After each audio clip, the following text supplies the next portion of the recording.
float to live position is effectively a starfish shape, which we'll demonstrate in a sec. We're on our backs with our heads up. Our ears will be in the water. Now we're looking up at the sky, so that's just things to think about. On your back, starship, ears in the water, and looking up at the sky. We'll be looking at how to enter the water, how to activate a life jacket, which is what Graham's wearing, a blue life jacket.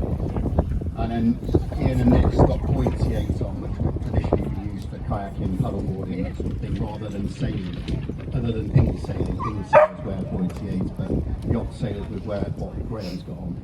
Graham's is an automatic life jacket, hydrostatic, so when it makes contact with the water, it will fire automatically. Should he be unconscious already, because unfortunately some people do end up in the water already unconscious, for various reasons, but that life jacket will activate with no action from Graham himself, and it will keep him face up, head up, without any effort. We'll also be talking about the elements of survival, which the RNLI have got some clear safety messages about how to stay alive in the water, and then the key escape loss position. We'll demonstrate that too. We'll also talk about how to signal for help should you end up in the water. There's various ways of doing that. We have on the lifeboat, each crew person's got their personal locator beacon in their life jacket, which is a satellite device which fires a satellite signal back to the Coast Guard centre pretty much immediately, and will tell the Coast Guard centre where we are. And the fact that it's gone off means somebody needs rescuing. So should we end up in the water as well, we've got them. You can buy them. Everyone here can buy one from January somewhere, and they're definitely worth having. We use VHF, very high frequency radio, so we have them fixed on the lifeboat, but we also carry them on ourselves at all times. We can use that to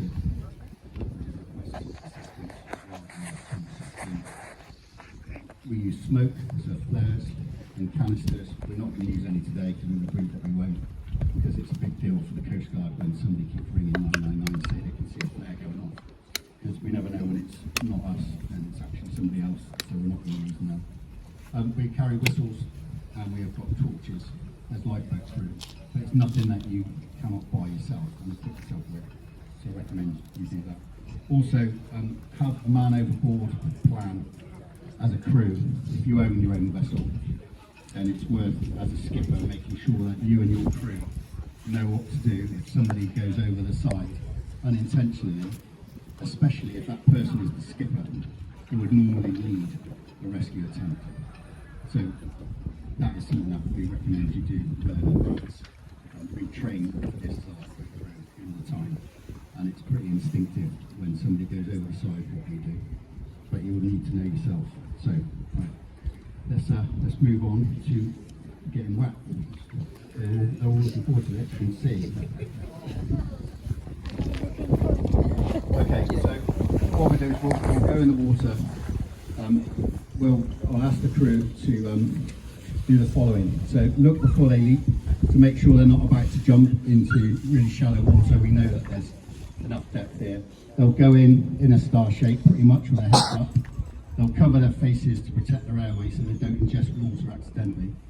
And they'll go in one foot in front of the other just to give them extra body surface area to stop them sinking too low in the water when they go in. So arms out to the side, look up, look before you leap. So look before you leap can be about depth of water, but also obstacles. There might be fire below you on the land, on the water. There might be debris in the water, so you don't want to jump on any of that.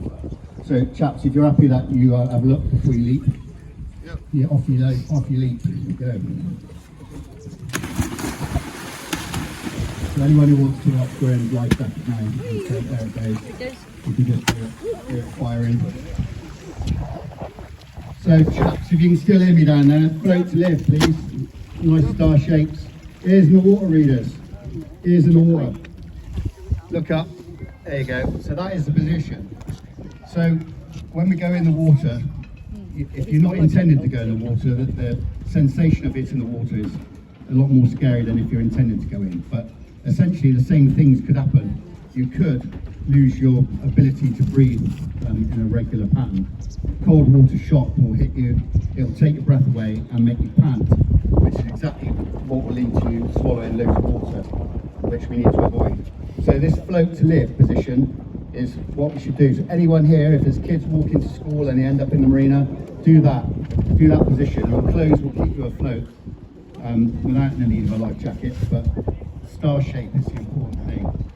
Just to try and get some composure, so control your breathing, relax as much as you can, fight the urge to swim somewhere straight away, because you'll be trying to swim when you're panting for air and you'll be ingesting water instead. So this is what we recommend. Take 30 seconds, 60 seconds to compose yourself. From where they are now, their mouths are free of the water, so they can be calling for help. Let's call for help, chaps. There you go. So you can quite clearly still hear somebody when they're in the water. They're quite happy where they are now, and they are floating to live. Okay. Right, chaps, we're going to move on to the help position now. So the crew are going to do their best to adopt the help position, which is sometimes easier to say and harder to do. But so what they're essentially doing is adopting a fetal position. They're bringing their knees up to their chest as far as they can. They're putting their hands up near the top of their life jackets, and they're going to try and relax as best they can too. So this is all about not losing heat while you're awaiting rescue. And readers, you might want to adopt the reverse swimming and come back to me. Readers, come back. So here we go. This is if the crew end up in the water, although we all have to swim to be on the lifeboat crew, you can't swim traditionally. This is the RNLI ways of swimming. It's all you can do in that amount of kit. We wear pretty much the same sort of thing on the crew. We actually wear a combination of what you can see. So we have buoyancy aids full of foam, but they've also got the inflation bladders like Graham's got. If we need it, they're not automatic on the lifeboat because we spend a lot of time in the water on purpose. We don't always want the life jackets to fire. So we can, if we need to, inflate the life jacket. But essentially we are wearing the crews. So yeah, so this position is where you might need to be if you're in the water for any length of time, just to try and conserve energy and conserve heat. If you're thrashing about, you'll be wasting energy that you will need to help yourself to your rescue. So you can stay like this, you can still signal, so you can call for help, you can wave, you can use your whistle. I think somebody's got a whistle there, Nick. There you go. So all those whistles are made to work in the water. They're not like referees' whistles with the little peas inside. These are made for water activities. You don't need anything other than that. It'll work. So yeah, you can wave, you can whistle, you can use your torch, and you can use a flare if you've got one. Again, on the lifeboat crew, we've all got flares on our life jackets should we need them to operate at night or in the daytime. So we use orange smoke in the day, and then we've got other colours. We've got white and red, and different type of flare, which can be seen at night as well. Using it, anyone with a thermal imaging device that's looking for us, such as the Coast Guard or the helicopter, can see our heat signature and our flares as well, so they're good for that. So there we go, so we're quite happy there, aren't we? So what we'll do now, chaps, is I'll get some of the crew to some of the crowd, so they can move aside, and we will jettison this life raft for you, and then we'll show you what to do when the life raft goes off. So yeah, one sec, and then if we could just get any of the parents to move their own children, please. And then we'll just step back, and then once this has gone in the water, you can come back to the railings, but this thing will effectively explode. So off you go now. So what we need to be doing, if we're on our boat, we tether it, so we tether it to the boat itself. We've got it, if anyone can see, we've got it to the rails, because what you don't want to do is throw your lovely life raft over the side of your own boat that you need to abandon and watch it float away. You need it right there. So that, if we were abandoning ship now, all of us as the crowd, we would be jumping over the rails and into that life raft because it's where we want it to be rather than over there where they are.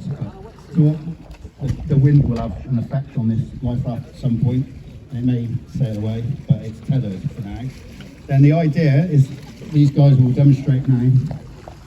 You might not actually get all in there very comfortably, boys, so get ready to not enjoy the next 10 minutes. But one of the things that the RYA say when they run sea survival courses, likewise with the RNLI, is that life rafts are so uncomfortable to be in, you never ever want to be in one after you've done the training. It's imagine a very wet sauna with 500 people all in the same sauna. It's horrible. And then you've got the waves to make you seasick and everything else that you can imagine. It's not very pleasant. So these guys are going to help each other in. So what we do before we abandon ship, we will put on our personal protective equipment. So if you're a yacht sailor, that will either include a dry suit, which is what the chaps are wearing in the water, so no one's getting wet inside those suits at all. They're rubber seals, neck and wrist, and fully insulated boots. So we've got in our PPE, Vortex suits, yacht sailors, and then we'll grab our grab bag, which will be full of extra supplies, which everyone should have on their yacht. So that's got additional food in it, water, radios, e-perfume, emergency positioning beacons. So you're taking all that with you.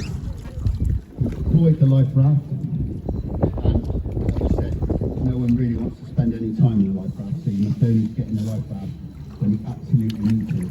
The safest place to be is on your boat, on your vessel, on your yacht, until it's no longer cool. As you can see, that life raft is tiny, and it's a lot easier to find somebody's yacht than just to find a life raft, so stay in until the last minute. What they're doing now, they're helping each other in with trying to. The way to do this, if you've got the luxury of enough people who are able-bodied, is to get somebody who's able-bodied, or some people who are able-bodied in first. Then anyone who's less able-bodied or injured in the middle of the group, and then the rest of the group afterwards. So you can see they are now in the life raft. So elements of survival. Now that they're in the life raft, you need to have the will to survive. So these are official RYA and RNLI statements. You need to believe that you will be rescued, because you will be. If you're in a life raft, like I said, they're not the most comfortable place to be, but they are your salvation. They will keep you safe. And we will come and find you.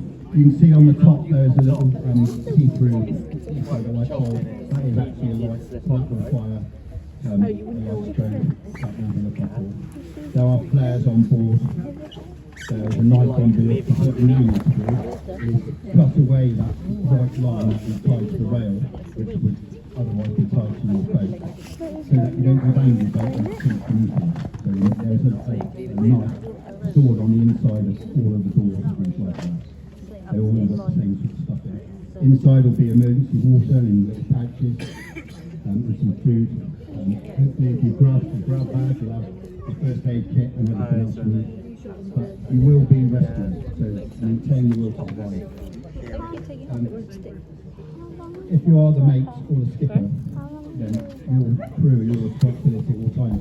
Once you're in that life raft, you need to make sure everybody is okay. If anyone's injured, you need to sort them out. You need to maintain morale. You need to assign roles to people.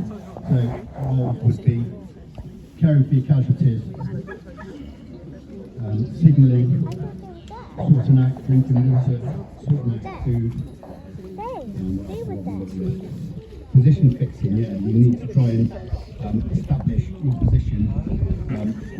Hopefully, if you've got an e-perf and satellite, you already know where your position is. But if you haven't, you'll need to use all the skills you've got to try and fix your position, so that you can send your location via your radio on board as well, which will help us come to find you more quickly. So yeah, signaling for help once you're inside is really quite key. Again, we've got personal locator beacons, emergency positioning beacons, smoke flares. Inside one of these would normally be a smoke flare, which is like a big canister which you throw into the water, and it will float somewhere close to you, but not directly fill the life raft with smoke. But it's a visual signal for us to search for. We've got a rescue quoit there that Graham's got, which can be thrown to somebody else so that they can pull you in. We've seen Graham paddling inside there on a couple of paddles, so you can try and maintain some sort of direction of travel. But essentially, they are now waiting to be rescued. So you need to maintain that sort of survive and maintain natural morale. So that is essentially the demonstration that we had planned. But as you can see, these life rafts really are worth having, and you can't really afford not to buy one. So if you do own your own vessel, then I would really suggest that you buy your own life raft. And then you also train to know how to use it by doing the sea survival course with the RYA. It's money well spent, and it certainly helps us as a lifeboat crew to help you should you end up in the water. But, that is essentially so that's essentially the end of the demonstration. We'll get the chaps back out of the life raft, and then they can just show us at the end how they group up in the water. So we would link up in the water if we have to move in the direction from the abandoned vessel to the life raft. We try to always stay together. So when they come out, they'll just demonstrate that. Otherwise, that's it from me anyway. So thank you for paying attention. Hopefully what you've seen today is good and useful. If you need any other further advice, then speak to one of our water safety team, or myself, or Neil, or one of the crew, and we'll be very happy to answer. Thanks again for listening, and enjoy the rest of the afternoon.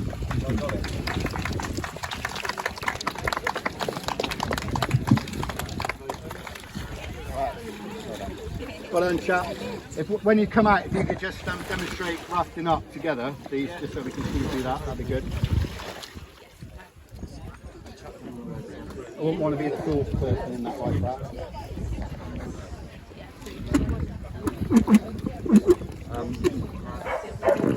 Take the drain there. Yeah. And then we can just leave it.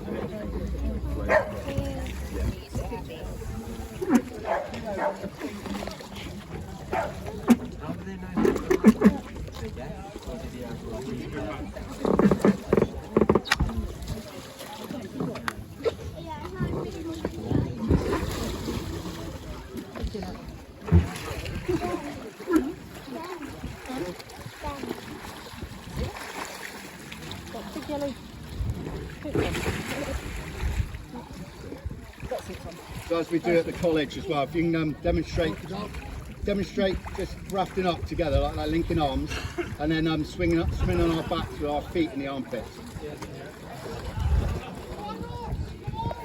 So there we go. It's a much bigger visual target as well for someone to search for. 3 people or 6 people or 8 people all together. You can also conserve a bit of body heat as well there. Okay, chaps, and then if you just want to link up on your backs and do a bit of swimming for me, that would be great. This is what I was doing with you in the pool. Except I was holding your head rather than under you. There we go. Everyone together, moving in one direction. Lot more effective than trying to do it on yourselves. You swim round to the ramp and out the water there, that'd be good. Cheers. There you go, as you can see, that's quite an effective way of moving together. You're not going to lose anyone if you're all linked up like that.